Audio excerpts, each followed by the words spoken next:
Hello, you guys. I'm sorry I'm a few minutes late. Like, we actually have a completely booked out spa today.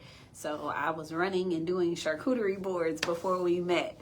But today's topic, you guys, is one that I get asked about quite a bit.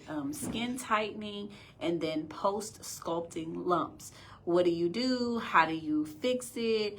What are some of the things you need to talk to your clients about?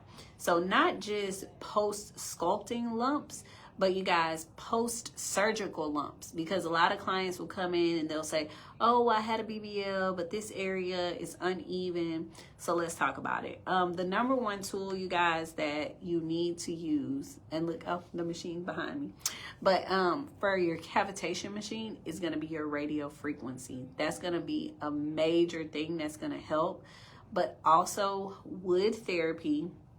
Your hands, so hand manipulation is going to be a big one as well. And then also, you guys, a lot of people don't realize that the vacuum therapy helps with it as well. Now, instructor Coy does teach on how to use the cups as well, because cupping helps to break up some of the fibrosis.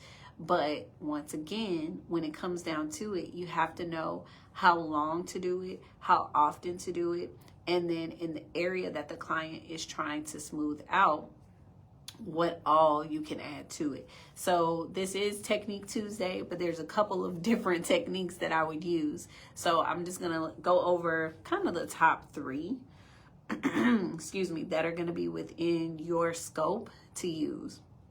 So the first one is gonna be using that cavitation machine to ease out some of the lumps and hard fats, using the vacuum to smooth things out and move things forward, and then following up with hand manipulation.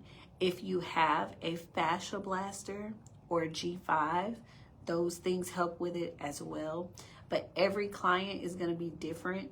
Everything is not going to be the same. It's not cookie cutter. So this is one of those things that it was asked in the group, and so I wanted to answer it. But just know that it's not just use this tool. Let me show you the settings on this tool, and you're going to be able to get all the post-sculpting lumps or the post-surgical lumps out. No, that one on average, I see about 10 sessions that we have to do regular treatments with combinations of, like I said, either your CVR treatments along with wood therapy, hand manipulation. Sometimes we add G5 in the next session, or we'll do the fascia blaster the next session. And then, like I said, we use sometimes the strategic cupping methods to help with those lumps.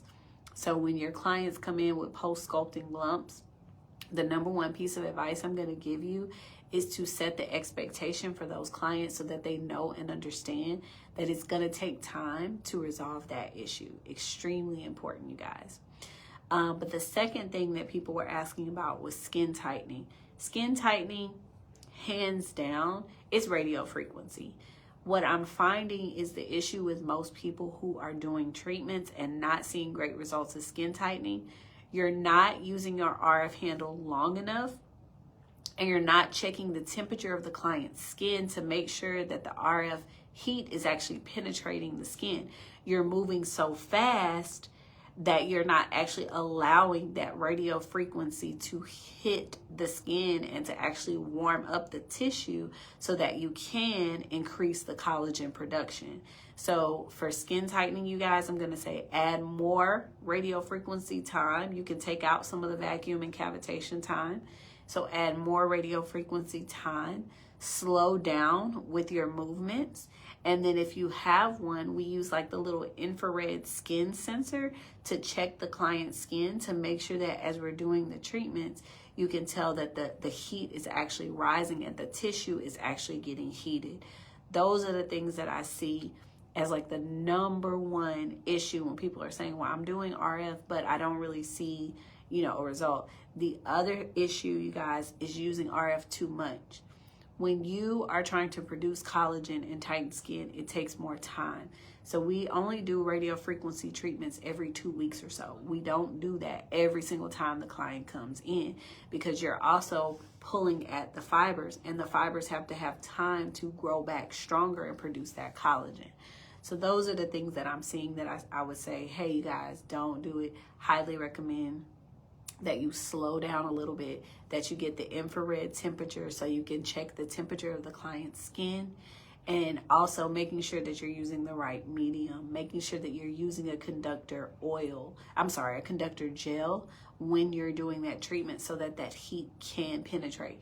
If the gel isn't getting warm, of course, the skin isn't getting warm, okay? And also using warm gel so that it helps to penetrate. All that we need as much heat in that area without burning the client's skin for radio frequency. That's gonna be the number one thing for skin tightening. There's not a whole lot of other things that I would recommend for skin tightening, but if you have to know how to do it, and you have to be doing it right. I'm sure at this point you guys can tell my voice is going in and out. So I didn't want to spend too much time going over it, but I did want you guys to know that the post-sculpting and post-surgical lumps are not one and the same. Make sure your clients understand the expectation. It's going to take time, and make sure that you are using multiple modalities, not just one. That's extremely important.